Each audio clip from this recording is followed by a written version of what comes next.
Take it there, who gon' take it there, who gon' take it there, who gon' take it there? Electricity, electricity, electricity, electricity.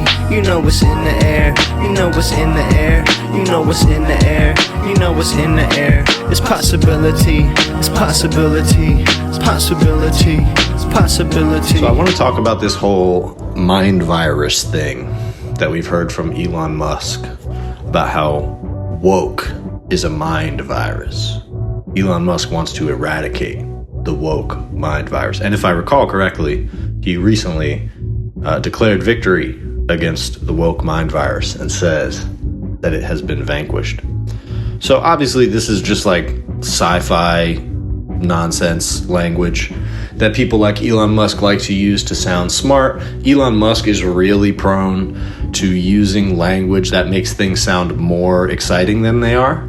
And he definitely wants to sell this kind of like sci-fi version of life, especially his life, to the masses.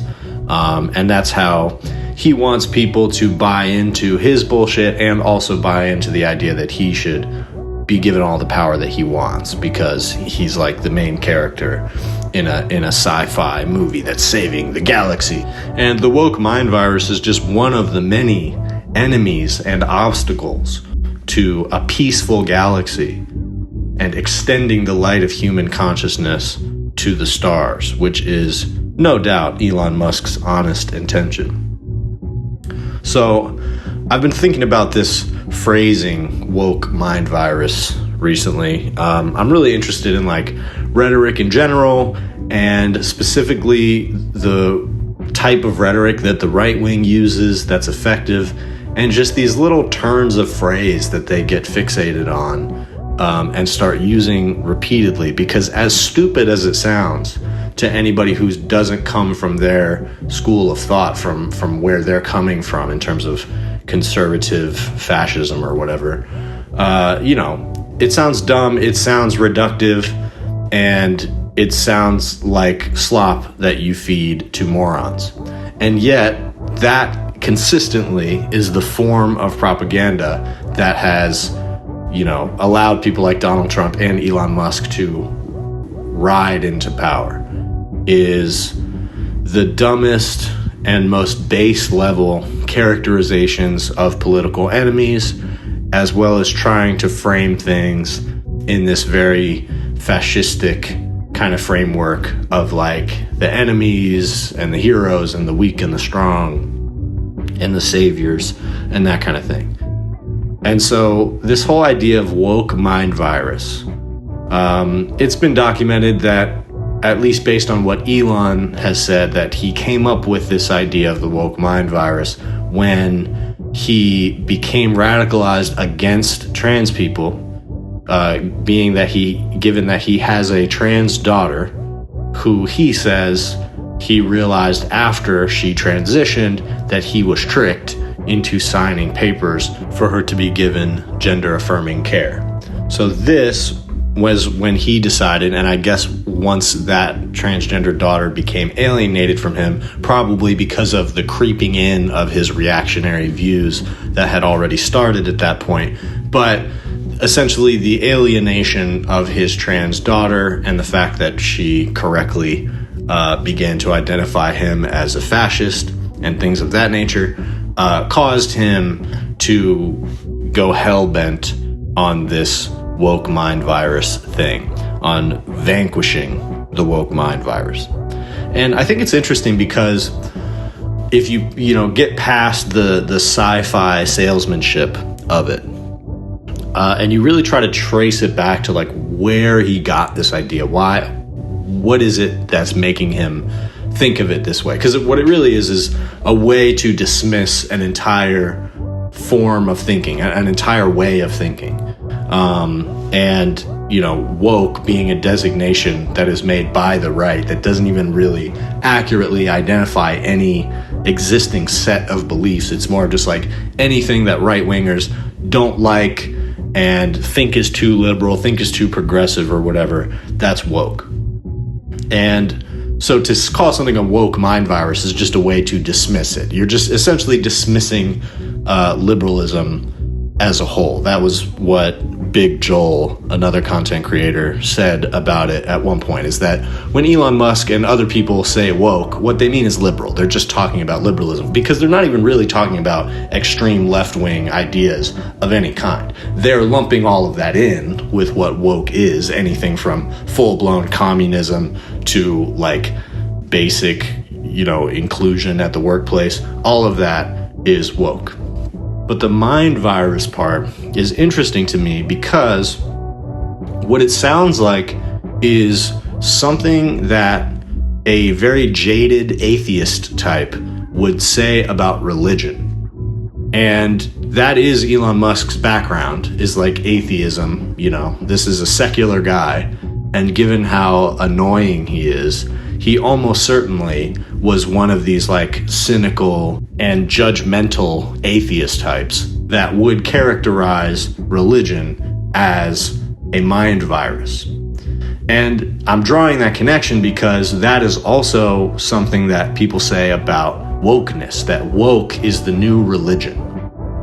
And you hear this from different right-wingers, people like Peter Thiel, people like Elon Musk, or anybody who is trying to paint the blanket right-wing narrative.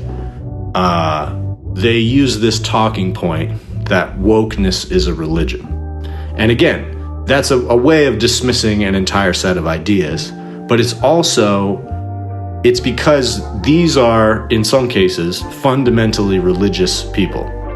And they are incapable of viewing anybody else's set of ideas outside of the framework of religion.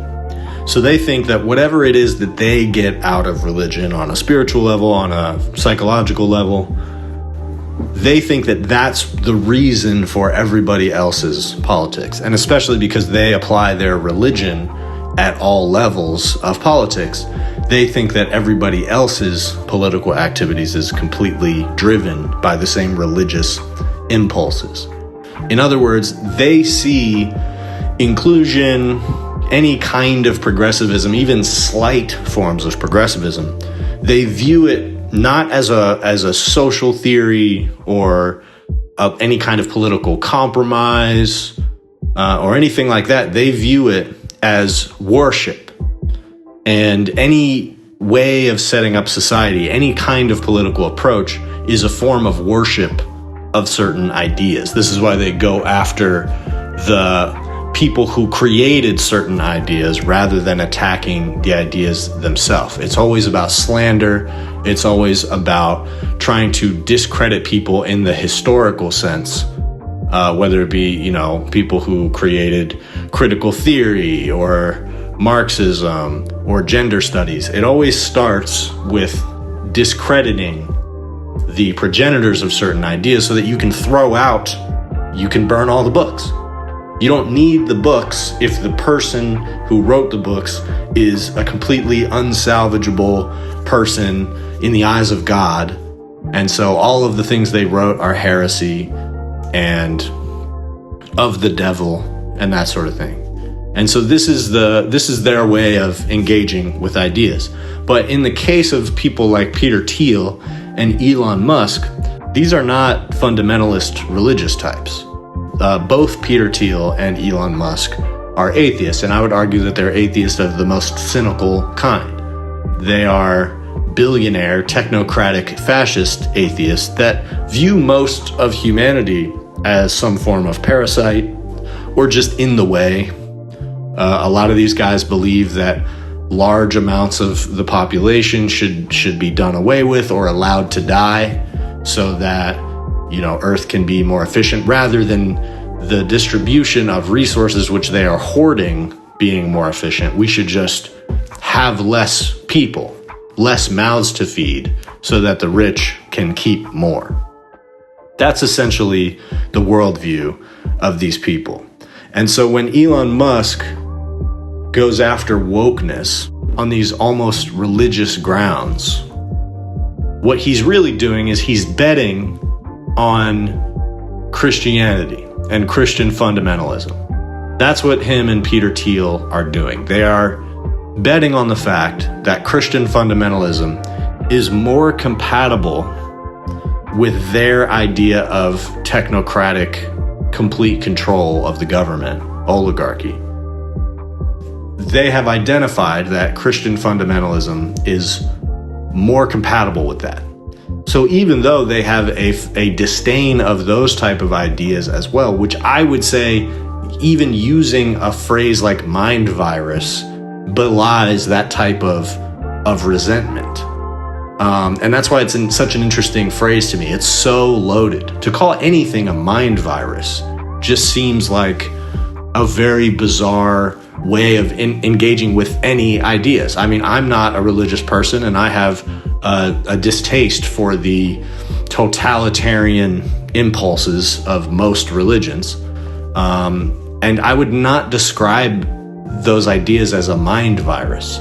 I wouldn't even necessarily describe most of the conservative or fascistic ideas that I disagree with as a mind virus. I mean, once you get to the type of full-blown fascism that we're seeing, I think a phrase like mind virus becomes more applicable, but it's really just not a useful phrase. I mean, it doesn't accomplish anything other than creating a vivid image, but that vivid image is really just a distraction from any type of engagement with what's happening in the world. And that's what the Donald Trump coalition and the new Elon Musk brand aesthetic is all about. It's just like pointless, colorful distractions, and putting a kind of new coat of paint on very old and very toxic ideas to try to distract people from the fact that they're really just destroying every element of the government that anybody uses. That's their only function here. Honestly, the only thing that makes sense to me to characterize as a mind virus, the only thing that I see as being a true mind virus would be like power, right? Like you see this in Elon Musk, you see this in Donald Trump, because it doesn't matter what the beliefs are, it doesn't matter what somebody actually thinks is true. It's just a matter of what is going to allow you to take more power and use more force and to service that by any means necessary, especially to the tune of billions of dollars. And so that is the fundamental motivation of these people, is they see no other motivation other than power. And so when Elon Musk is talking about the woke mind virus and all of these shadowy figures that are so bad for the world that he must defeat, the real anxiety that he's revealing there is a fear that there's anybody out there who's more powerful than he is. And any form of power that exists as a challenge to the form of power that people like Elon Musk and Donald Trump have must be discredited and squashed, vanquished, burned. And that form of power that they are most afraid of is collective power.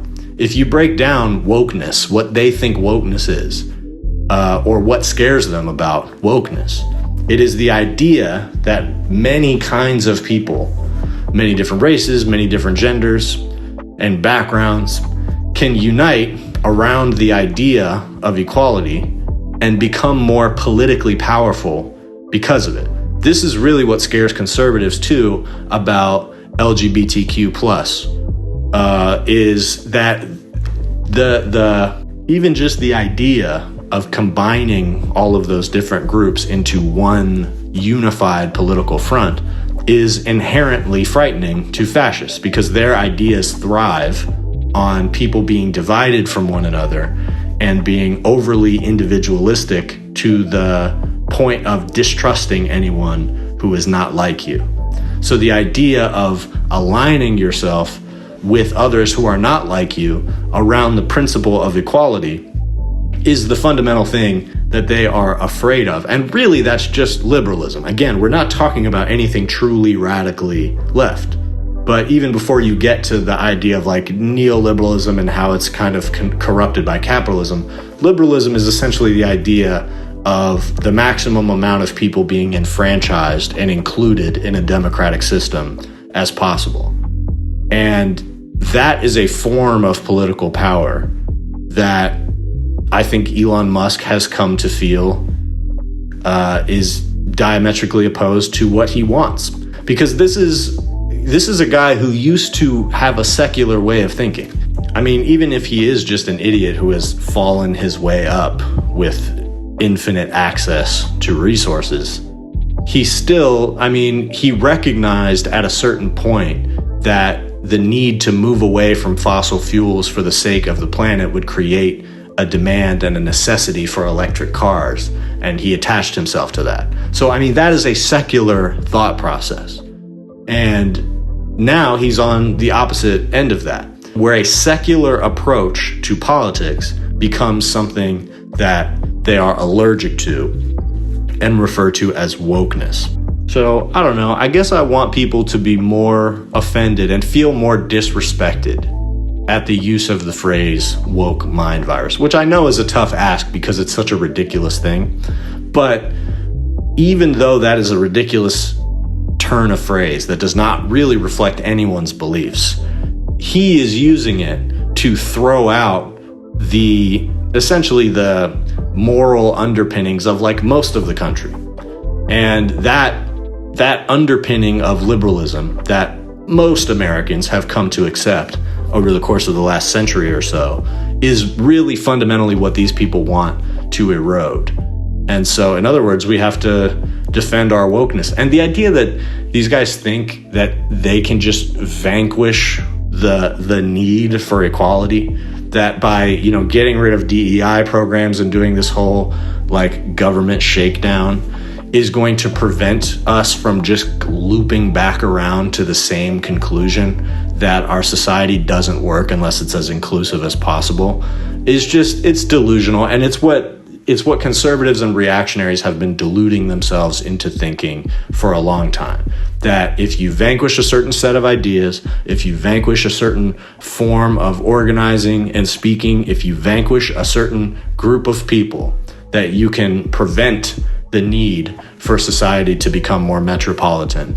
And that political vision has never been attached to reality. It has never been practical. And that's why they have to cast aspersions of their enemy's worldview that work better, because they need to view everything as a mind virus in order to feel that their worldview holds up. If you like this video, please like and subscribe. And if you really want to support the channel, consider becoming a member. That's the best way to support this content. I'm going to be posting exclusive content there, exclusive songs, exclusive beats. If you like the instrumentals that play in the back of these podcasts, all of that's going to be posted there and more. If you have ideas for stuff that you would like to see as exclusive content, let me know and we'll try some things out.